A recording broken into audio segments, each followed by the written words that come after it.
Hey everybody, missed me? Let's have a real talk today, and it's all about the changes, and I've made some notes from the patch to cover and to give you the idea. It's not just any kind of guide, but it's my ideas that may be useful for you to recreate something interesting for the upcoming leaks.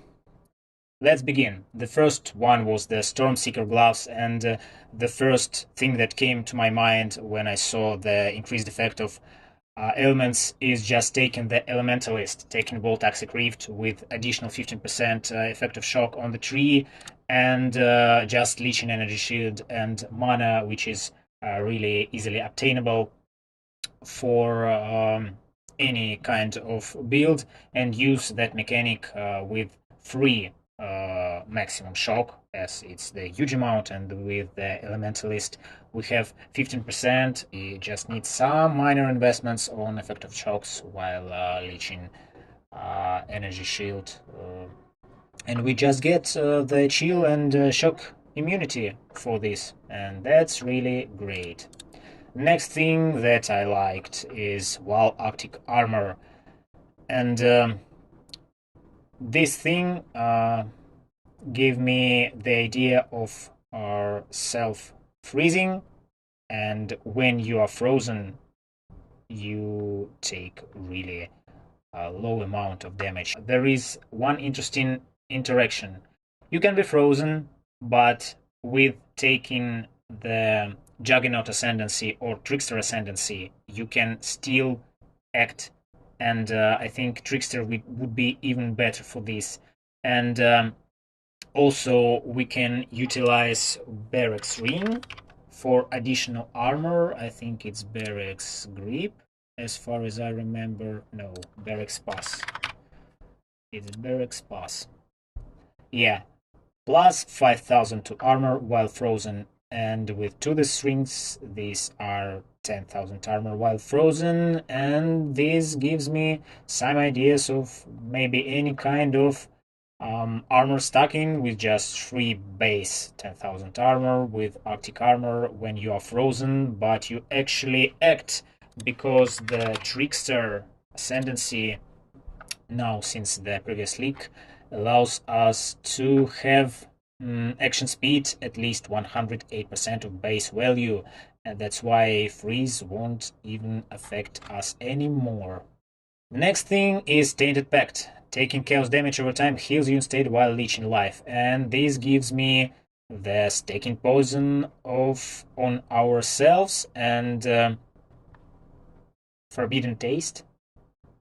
Yeah, it's 25% of maximum life taken as chaos damage per second, and if we have no chaos resistance and even minus 60% of chaos resistance, it gives us the amazing amount of life recovery. And even combining with Golden Rule, we would self-poison and have even more regeneration. So maybe some kind of Golden Rule with Forbidden Taste with Slayer Ascendancy, and we can have some kind of old school Flicker Strike.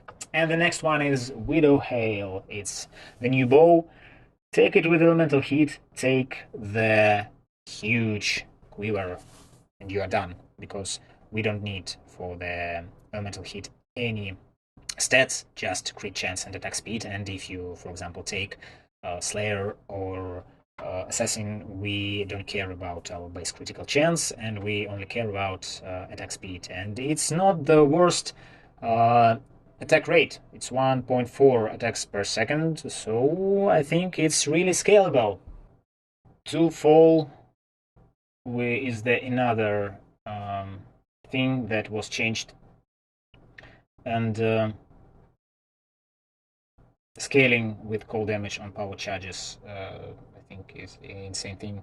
We can use the Badge of the Brotherhood with this thing and scale our power charges with frenzy charges, and we can get cold damage per frenzy charge on our gear, and with this thing it will combine in very huge amounts of flat cold damage to our spells.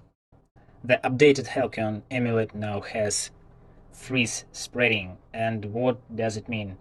I think it would be good with Hydrosphere, and if we freeze the sphere near the enemy, it will be frozen too, as the freeze spreads from the initial enemy that was frozen, and if we max freeze Hydrosphere, we'll get enough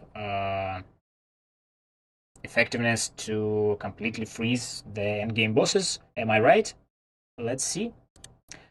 And now the most important thing that I've got from the patch notes, it's the revoked Hand of Wisdom and Action and Hand of Thought and Motion, and we now have the ability to stack lightning damage with dexterity.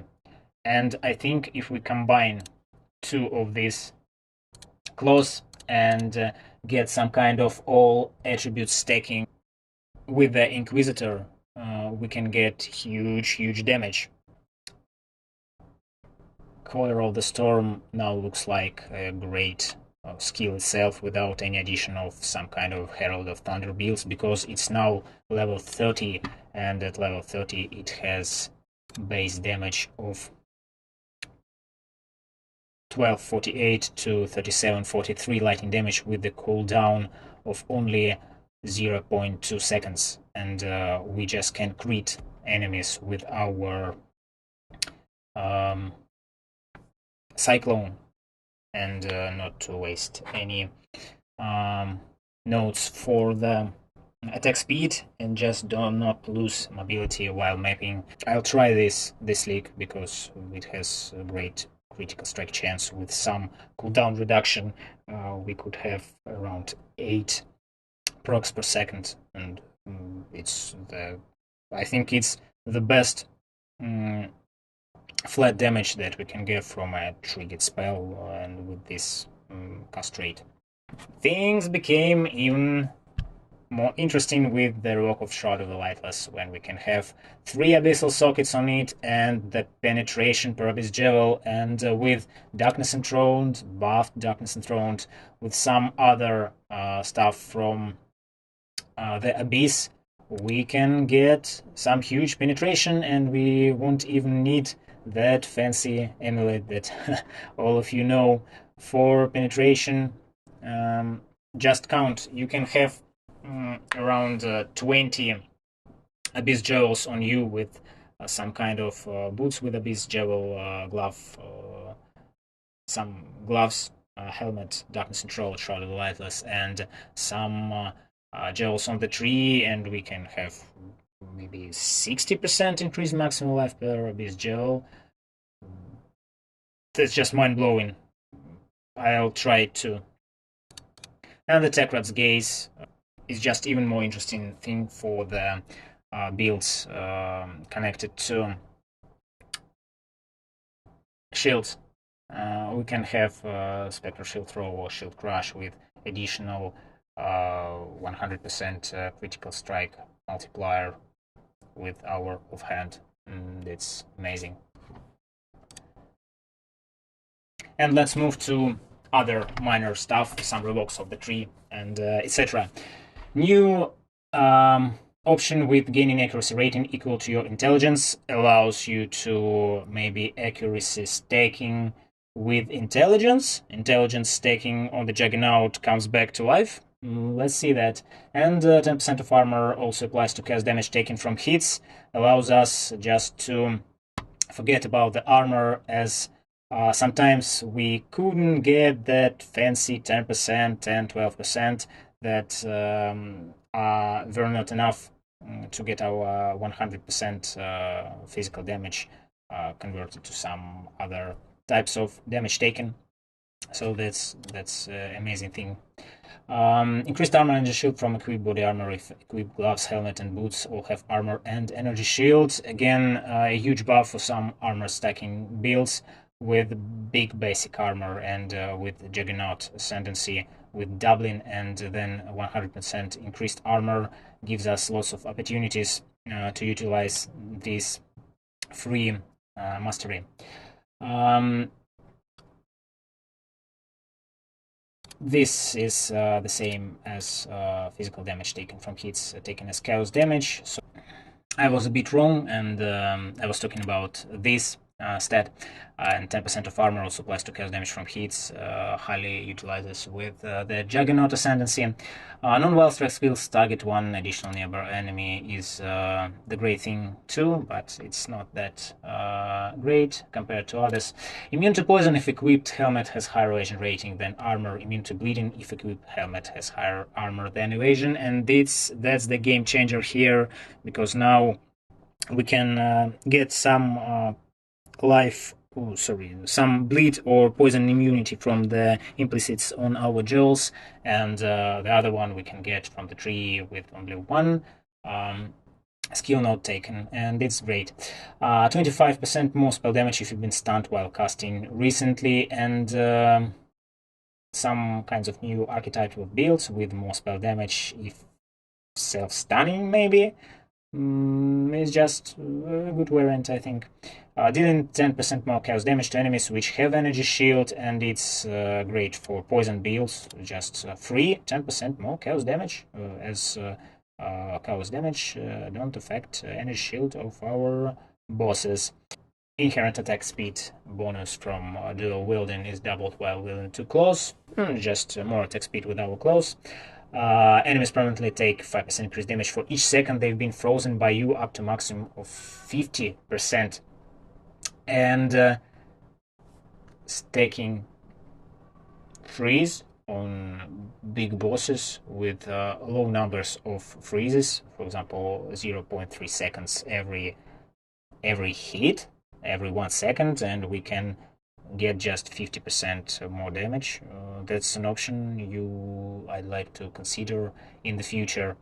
3% chance for hits to deal 300% of physical damage as extra damage of random element is just a good random boost of damage. Just don't care about it. And 30% of chaos damage taken doesn't bypass energy shield, allows us to increase all our defenses. 100% increased energy shield from equipped helmet. Again, a big boost maybe for Trickster, where we get evasion from our energy shield, and also some more energy shield to stack it. Recovering 100% life for each fortification lost is just the thing about the mechanic where we can lose our fortification fastly and then get it back again. Maybe some kind of banner builds. It's an option, as we get maximum fortification from the banner and then recover at least 2000 life. That's great. The new life mastery is just insane. I can't say something more about it because just 10% more maximum life. The ramped limit of our low life, and the lowered limit of our full life. That's great for any options of reserving lives, maybe on hardcore, where we reserve some of our life for vitality. New increased mana reservation efficiency of skills. It's great too. And marked enemy cannot deal critical strikes, and poisoned enemies cannot deal critical strikes is another layer of defense here.